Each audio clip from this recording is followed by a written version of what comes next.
I want to get out of here, Miles. This place is no fun. You mean to say they haven't put on the floor show for you? Vince said every test known to medical science has been performed on me. I've been poked and prodded. As far as I know, every test they had scheduled has been done. You ought to be let out of here first thing in the morning. That's if Dr. Stewart confirms that. Well, Dr. Stewart told me that I can get out tomorrow. I'm real anxious to see Adam. To say nothing of you. I miss you both. Well, he misses his mommy. So do I. You know what I'm going to do?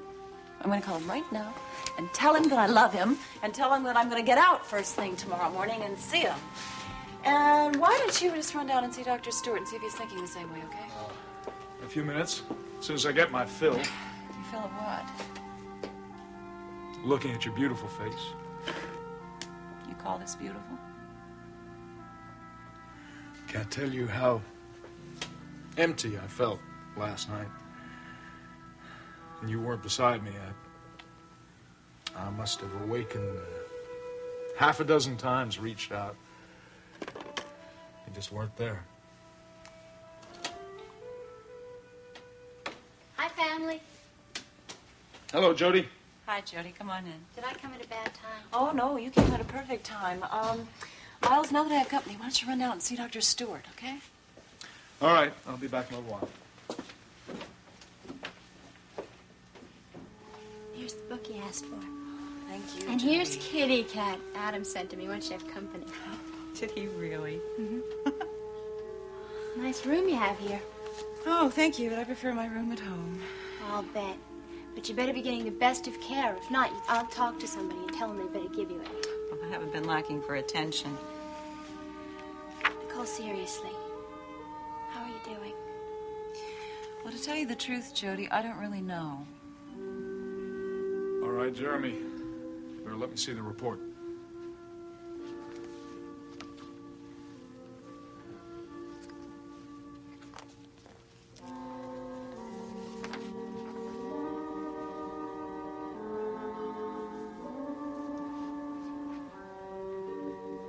It's true, then. Aplastic anemia. I'm sorry, Miles.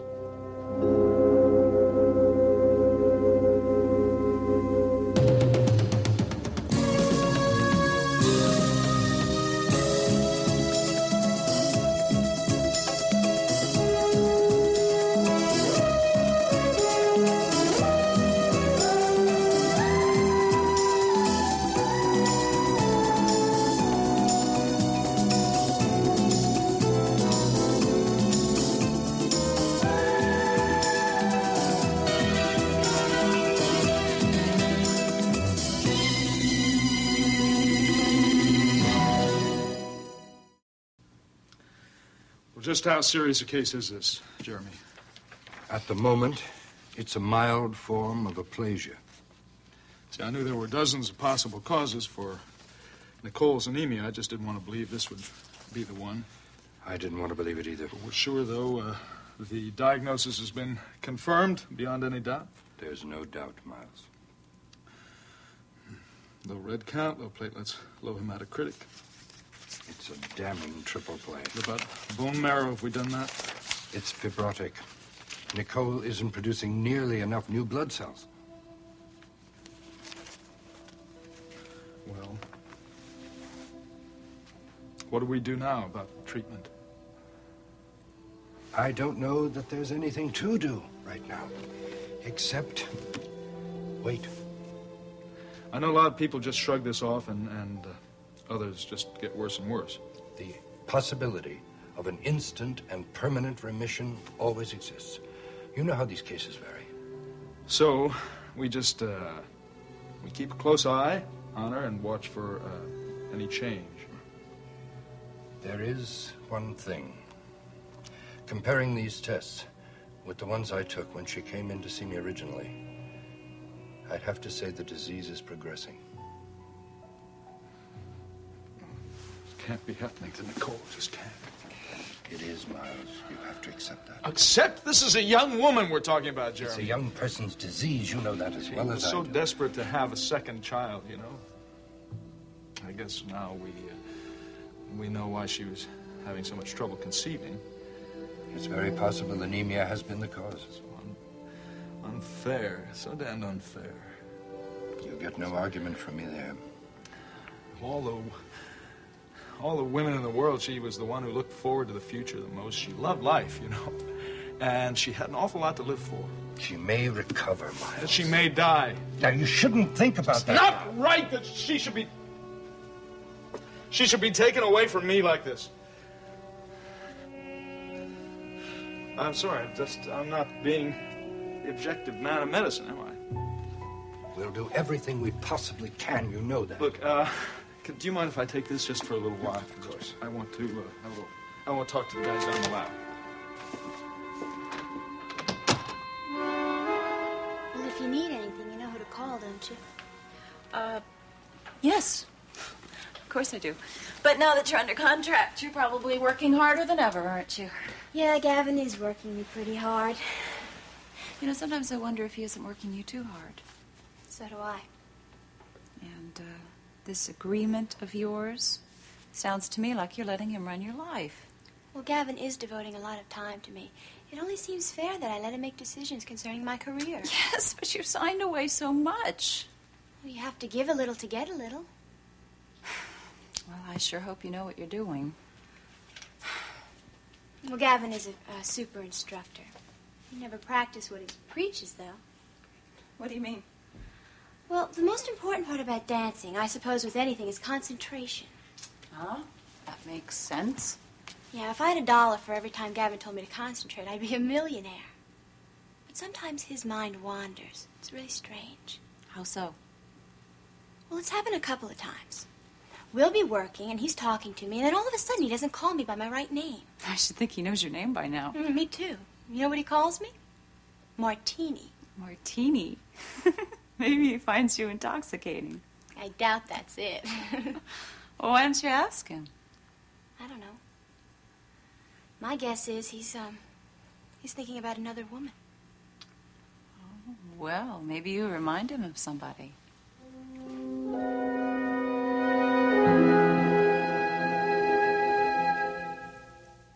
Don't worry about it, April. After this dry run, tomorrow will be a snap. Listen, I already know what I'm going to tell the court.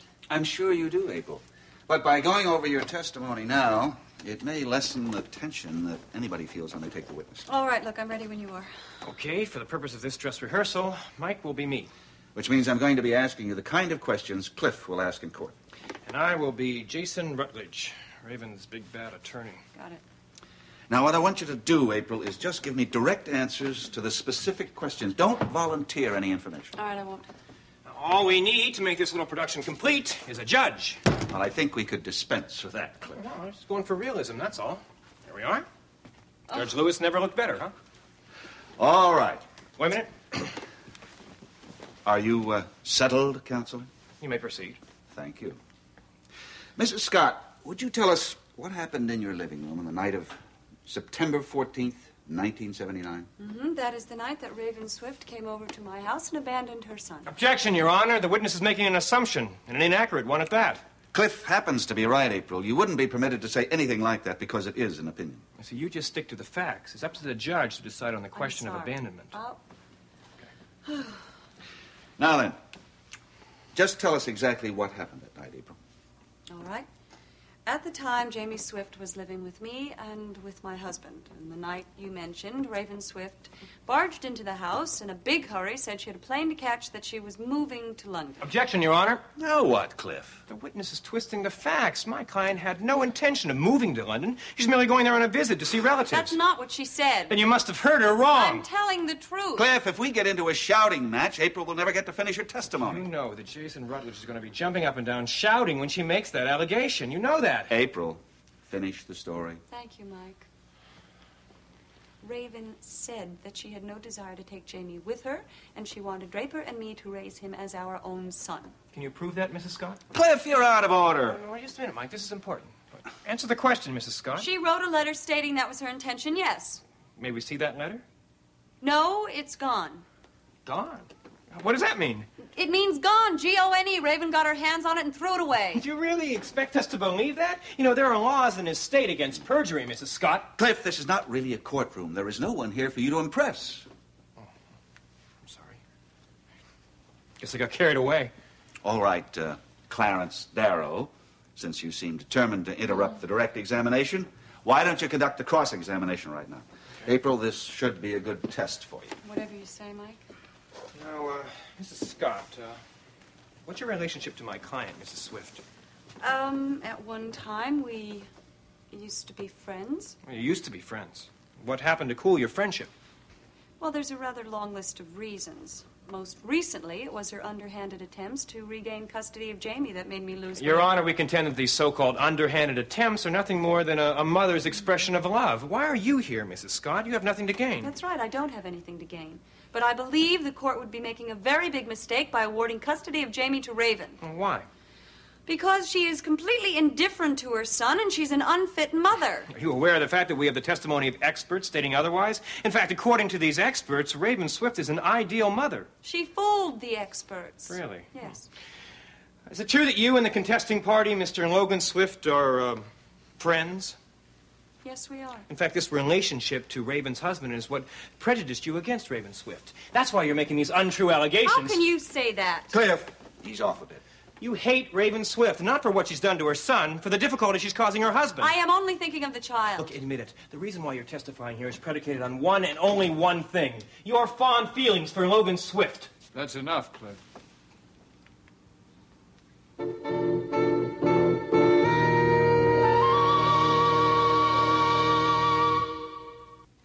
You're right, Logan. It is enough. I'm afraid Cliff got a bit overzealous. Now, if you'll excuse me, I'm due in Judge Wilson's chambers in about 15 minutes. Feel free to use the office. Yeah. Logan and I better have a talk about what we're going to say in that court tomorrow.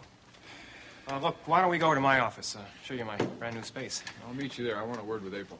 All right. Oh, April. You did good. Thank you, Cliff. See you over there. Logan, I'm confident we'll be able to put up a good fight tomorrow. Thanks, Mike. That's encouraging. Well, good old Cliffy really pulled out all the stops this time, huh? Everything short of bright lights and rubber hoses. I'm sorry you had to go through that. Don't be. I'm not. Now I'll be prepared. I don't think I can let you go through with this. Logan, we've been through this over a dozen times. I don't want to sit there in that courtroom and watch them put you through the ringer. I'm an adult. I can take it. What if Raven's lawyer does insinuate that there was something between us? If? I'm sure he will.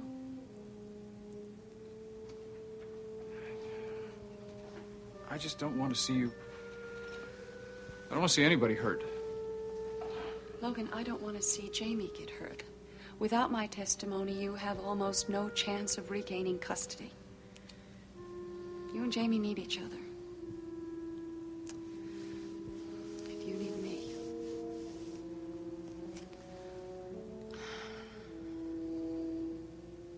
You're terrific. Got a lot of people in your corner. Too bad we can't decide the case by popular vote. Yeah. Although you can't put him on the stand, Draper will be there. That's great. That's really great. Can't think of anybody I'd rather have in my corner. Well, Draper, I don't mind going through it some more if you don't. Thank you. I'm sorry it's taking me so long, Nancy. It's just that there are so many blank spots in my memory. No, it's all right. It's okay. You just, try to tell me whatever you can remember. Okay, well, the first time we went to Monticello, we took a lot of precautions. We even used an alias, I think. Mitchell, it was. Right. Well, that was, because you really were afraid that Kirk Michaels might have been a wanted criminal. Well, yeah, that was the whole purpose of the trip. Emily did the investigating, and she found anything out, but she never told me about it. Uh-huh. So it was after that you headed on back for Evansville? Yeah, and that's when I discovered the house. That's right. That's right. Can you tell me any more about that? Well,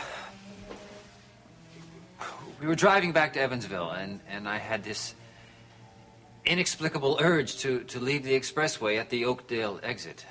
And that's so strange, Draper. It really is. I mean, because you traveled that route every day to work. I mean, when you were Draper Scott. Yeah, I guess I was going home, and I didn't realize it. It's almost as if your subconscious was telling you to go back where you belonged. Oh, Draper, I'm sorry. I realize this is difficult for you.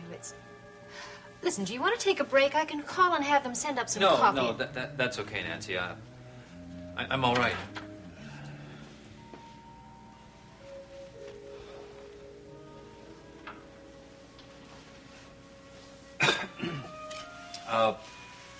When I got back to the house, everything was just as we had left it, pretty much so, just before I'd gone to prison. But I didn't recognize it. Yeah.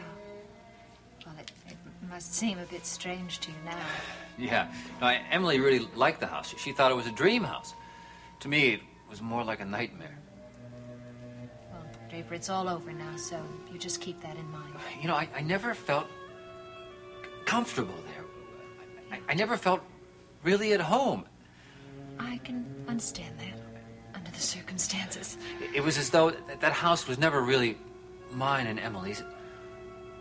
It was always mine and April's. Yeah. Well, you and April you're back together again now, so all the wrongs have been righted. You see, there can be a happy ending. Yeah. But unfortunately, other people have suffered just as much. It's all right. Now, you don't have to talk if you don't want to. I can see that you're so much better today, Emily. Emily, do you know that you have more reason than ever to get well? He keeps coming over. Logan Swift. He still pays his little visits to Mrs. Scott, even though Mr. Scott is still there. And the other morning, I heard Mr. Swift tell Mrs. Scott that he still loves her. And when she heard that, she cried. Now, well, that's proof that she has some feelings for him to be so upset. And Mr. Scott, well, he knows about the two of them, what happened while he was away, but tries to hide it. But I can tell that it doesn't please him one little bit, because you see, well, they have to act like, it makes them act like strangers to each other now, Mr. and Mrs. Scott. Pretty soon they'll just have to discover that so much happened to each of them while they were apart that what they had together is all over. And then, well, take my word for it, he'll come back to you. Always cared for you, so, well, you see, you just simply got to get well, Emily, so that when Kirk does come back to you, you will be there for him. Oh, please. Please tell me that you heard what I said to you.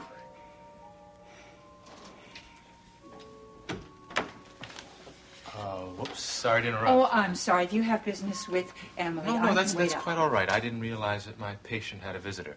Oh. I'll come back later. Now, I've never seen that one before, Emily. Is that somebody new taking care of you?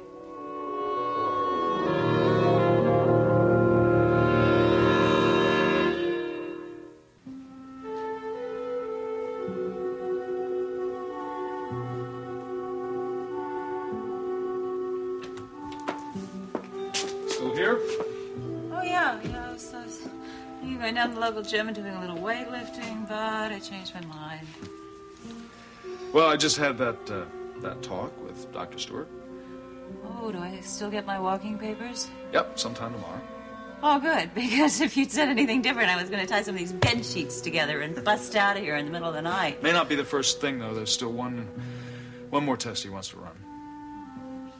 Does he still plan to keep trying to get information out of me? What do you mean? Oh, well, Dr. Stewart's been asking what I thought were very curious questions about what I might have inhaled or been exposed to or taken. No, those questions aren't out of the ordinary. No. I'm sure he's very curious to find out what caused this aplastic anemia of mine. Where'd you hear that phrase? I asked Judy to bring me this.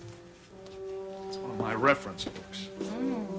This book tells you everything you always wanted to know about disorders of the blood. I seem to have a classic case. How many times have you heard me tell patients not to diagnose themselves? I gotta tell you the same thing. But I'm right. That is what I have.